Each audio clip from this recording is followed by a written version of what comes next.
Welcome to Michael Potts F1, everything Formula One, but from a photographer's point of view.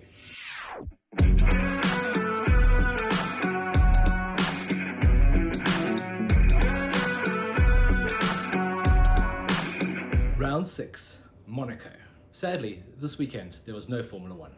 There's a rare gap in the calendar, but luckily it gives me the opportunity to look back at one of my favourite races of the year so far, the Monaco Grand Prix. Monaco is often described as the jewel in the crown of the Formula One season. This billionaire's playground nestled on the Mediterranean coast exudes glitz, glamour, celebrity.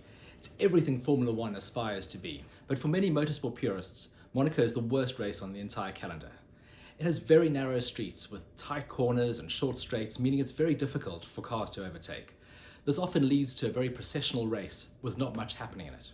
While qualifying on Saturday is often the best test of a driver's skill, Sunday is often a very dull affair. However, in this vlog, I would like to make the case that Monaco really is the greatest place to hold a motor race.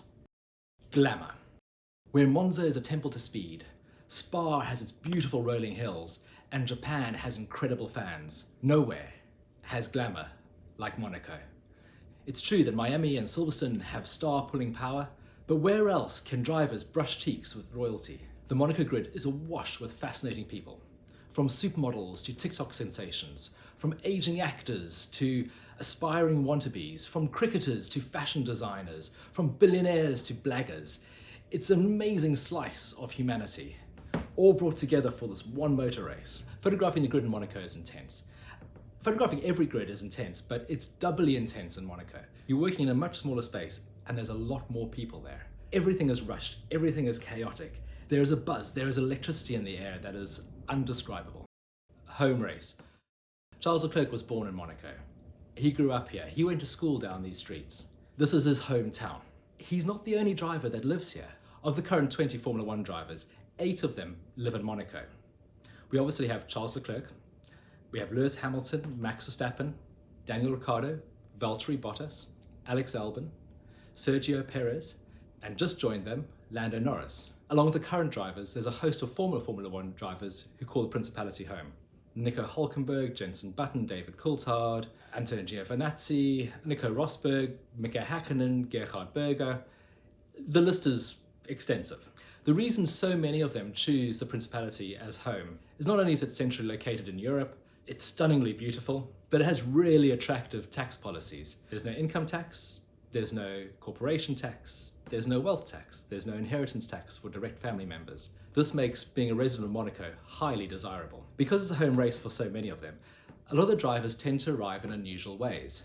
Here is a photograph of Lewis Hamilton arriving by scooter with his trainer Angela Cullen on the back. This was taken on Friday, and apparently he had some difficulty navigating through the streets because traffic was so bad.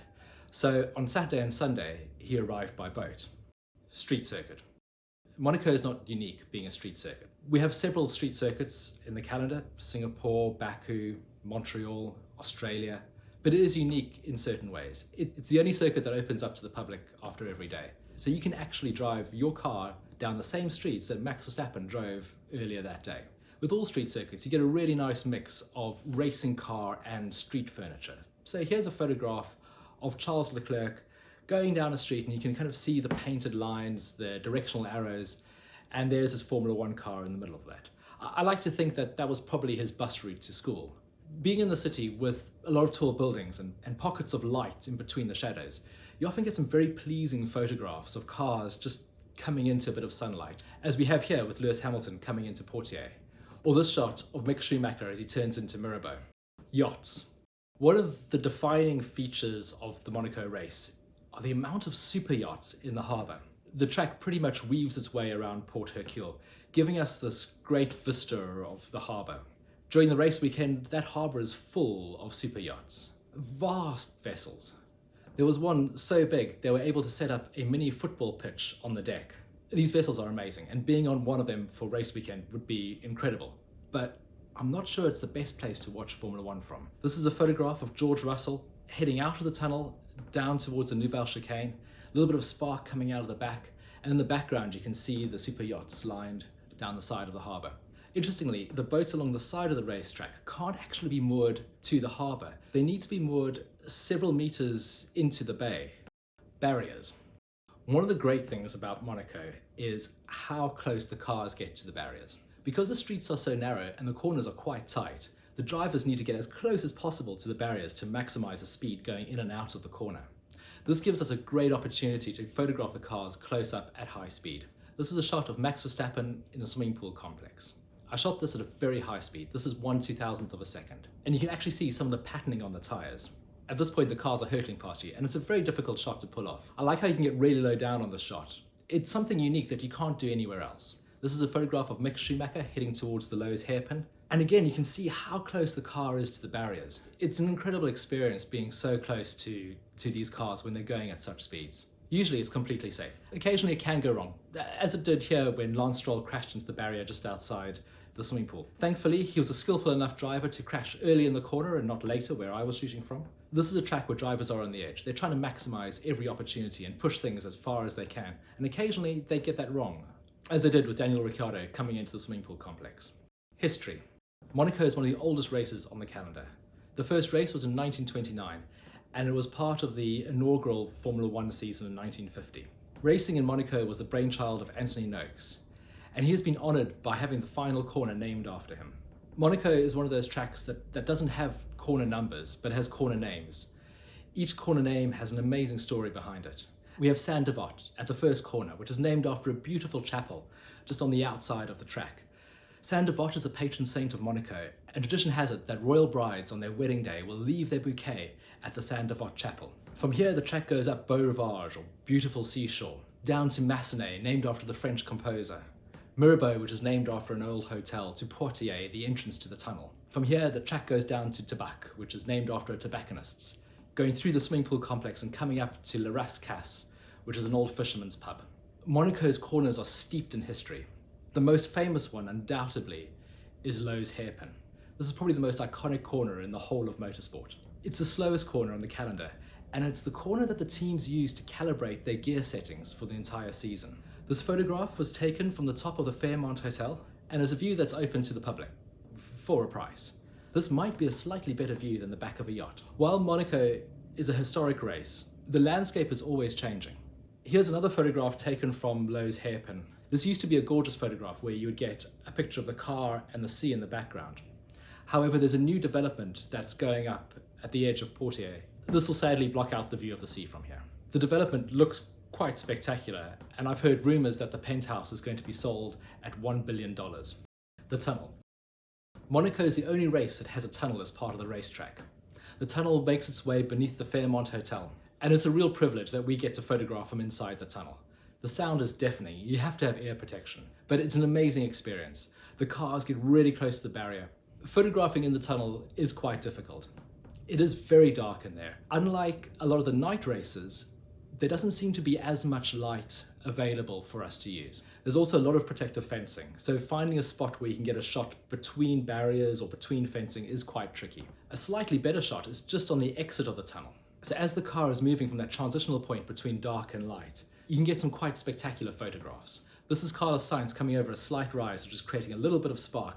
And this photograph of Fernando Alonso is taken slightly further down the hill, maybe 200 meters from the entrance of the tunnel. Here you get the lights of the tunnel making a very nice pattern in the background. This shows you how your shot can change in just a few meters. Helmets. Monaco is one of those races where a lot of drivers decide to wear custom helmets. In previous years, we've seen diamond encrusted helmets and lots of different gimmicks. This year, Lewis had a beautiful helmet designed by contemporary artist Daniel Arsham. Here you can see it as he exits the tunnel. You can also see his front wing has got a little bit of damage. I think that was in a collision with Esteban Ocon. It makes a nice photograph, there's lots of sparks and something interesting going on. Shortly after this photograph was taken, the race was stopped due to Mick Schumacher's huge crash. And interestingly, at that point, Lewis changed helmets. He reverted back to his standard yellow helmet. At the start of the race, the conditions were very dark, so he had a clear visor which gave him a lot better visibility. But when the race stopped, things had improved a lot and he was able to revert to his old helmet, which was much better in bright light. The start of the race. Once I'd shot the grid, my plan was to go and photograph the start from Beau Rivage. This is the view looking down to the first corner. And for me, this is an iconic view of Monaco. You have all of the cars jostling for position coming up the hill 5 minutes before the start. I leave the grid with a plan to walk around the side and up to Beau Rivage. Unfortunately, my route is blocked, so I had to double back, go all the way around behind the swimming pool, past the straight, under a bridge, and all the way up to Beau Rivage. I managed to make it just in time, but I was completely out of breath. Then, as I'm lining up to take my first shot, the heavens burst. There was this torrential downpour. Unfortunately, I hadn't brought any wet weather kit, so I was standing there trying to protect my cameras and trying to get the shot at the same time. The cars were a couple of laps behind the safety car, so I didn't get my iconic shot of the cars jostling for positions coming up the hill. Pit stops. This race was won and lost on pit stops. Ferrari made a terrible tactical blunder, which meant that Charles Leclerc went from first to fourth. This is a track where track position is vital, and Ferrari's choice of timing of pit stops was disastrous. Sergio Perez executed everything perfectly and took the lead of the race. This is a shot of Max Verstappen having a pit stop during one of the free practice sessions. I've used a slow shutter speed to give you a sense of movement. Sergio Perez. Sergio Perez managed to win the third race of his career, and in doing so becoming the most successful Mexican Formula One driver. There was a bit of luck. He did benefit from chaos over the pit stops, but he was the one who managed to come out on top. There were stunning scenes on the podium. Exuberance when he claimed his trophy, tears during the national anthem, and champagne sprayed everywhere. Apparently, you're not supposed to spray the royal family, but I don't know how the drivers managed to control it in that small space. Team celebration. After the race, the teams always have a private team celebration. This is where the mechanics and the drivers and the team bosses and everyone involved can celebrate in their joint success. In Monaco, when Red Bull win, they often have it in their hospitality suite, which has its own swimming pool. This year, the celebration was delayed quite a long time because Ferrari had protested the result. After what felt like several hours, the result was finally confirmed and the team came and celebrated. Sergio backflipped his way into the pool and then all hell broke loose. Everyone was getting thrown in. Sergio was like a man possessed, grabbing reporters and lobbing them into the pool. This photograph was taken just as his eyes set on me. And for an awful moment, I thought I was going to end up in the pool with both my cameras. Luckily, he saw his manager next to me and grabbed him instead. I managed to avoid the water, but Christian Horner wasn't as lucky. The Monaco team celebration is always epic.